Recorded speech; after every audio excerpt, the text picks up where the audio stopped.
12th century Templars executed for worshipping the devil, their eyes eaten by crows, rise from their tombs to greet trespassers with a gruesome death.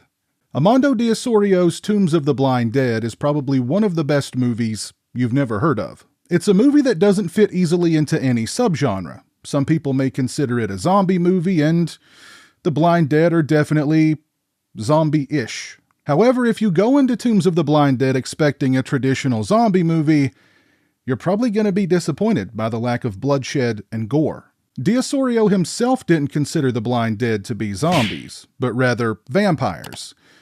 Vampire mummies. Vampire mummies that ride horseback.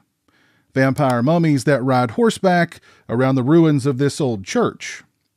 Vampire mummies that ride horseback around the ruins of this old church in slow motion.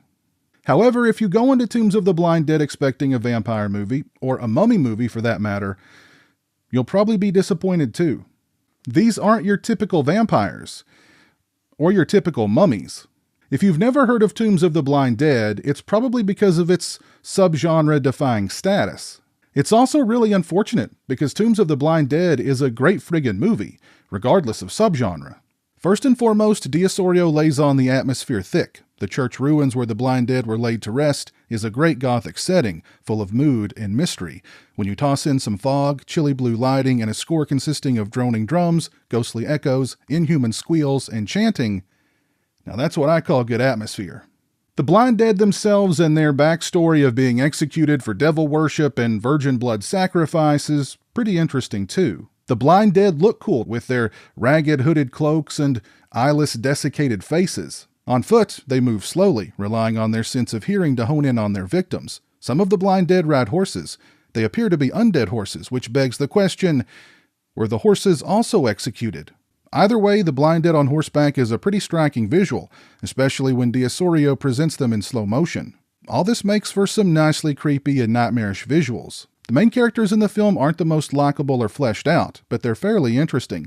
Betty and Virginia go way back. They just happened to cross paths one afternoon, and Peter, Virginia's boyfriend, invites Betty to go camping with him, much to Virginia's chagrin. You see, Betty and Virginia bumping into each other is no coincidence. Peter and Betty already have something going on behind Virginia's back. However, Virginia and Betty have their own intimate history that Peter isn't aware of.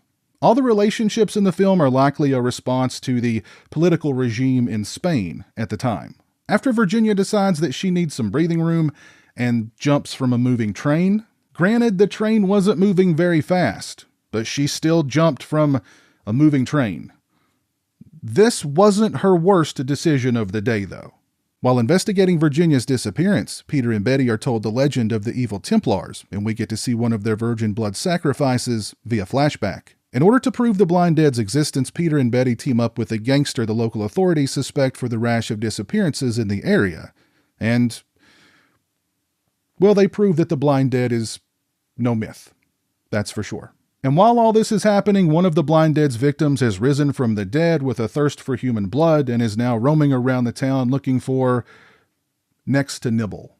Tombs of the Blind Dead is well-paced, well-acted, loaded with atmosphere, and the blind dead are cool zombie-like mummy vampire creatures. And the last act of the film is pretty exciting, especially when the blind dead descend upon a stalled train full of victims, both old and young. If you haven't seen Tombs of the Blind Dead, I cannot recommend it any higher. If you are a fan of the film, then you definitely need to look into picking up this new 3-disc limited edition release from Synapse Films. First, let's take a look at the presentation. This release comes with a limited edition slipcover featuring the original theatrical poster art. The limited edition steelbook packaging features gorgeous artwork by Wes Ben Scotter.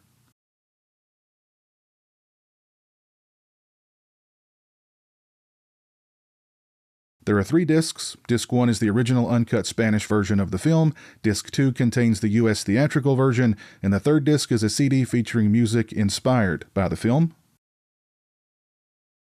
We get a liner note booklet featuring writing from film historian and home video columnist Patrick McCabe. This is also an all-region or region-free release.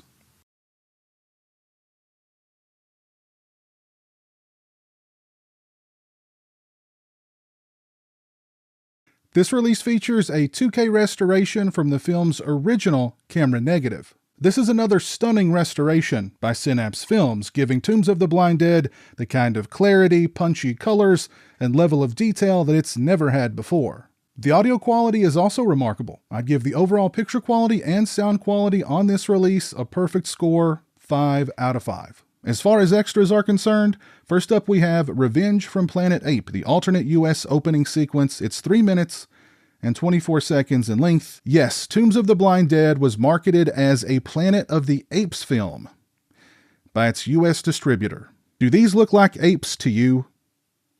Next we have Awakening of Spanish Horror Cinema, in which Professor and Dr. Marcus Stigleger discusses director Armando de Ossorio, his work prior to the Blind Dead films, as well as an analysis of Tombs of the Blind Dead, its themes, and more. It's 14 minutes and 25 seconds in length.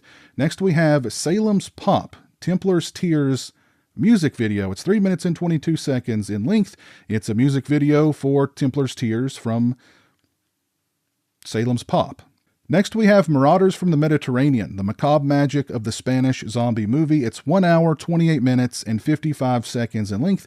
It includes interviews with John Russo, Calum Waddell, Jorge Grau, Lone Fleming, Sergio Molina, Kim Newman, Jack Taylor, among many others. They discuss the rise of Spanish horror with films like de Osorio's Blind Dead series, Horror Express, Horror Rises from the Tomb, Vengeance of the Zombies, A Virgin Among the Living Dead at Manchester Morgue, and filmmakers like Paul Naschy, Jess Franco, and Jorge Grau. We get a still gallery, the original theatrical trailer, and 3 audio commentaries, the first with film historian and author Troy Howarth, the second with star Lone Fleming, and the third with Rod Barrett and Troy Gwynn of the Naschy Cast podcast.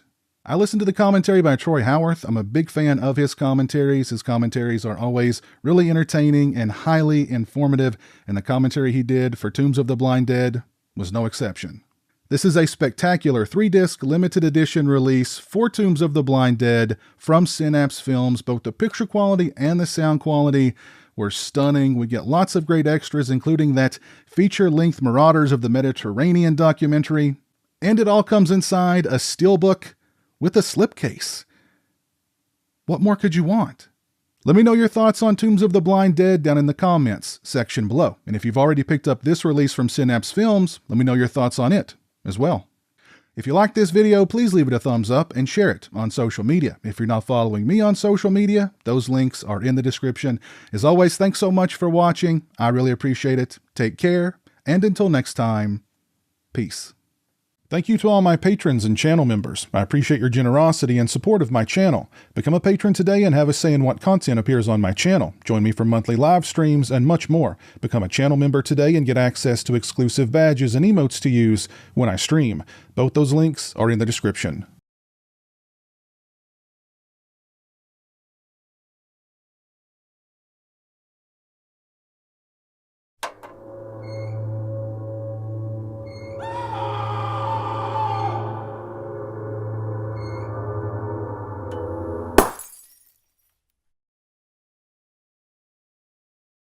Say hello to the internet, Jeremy. Hello to the internet.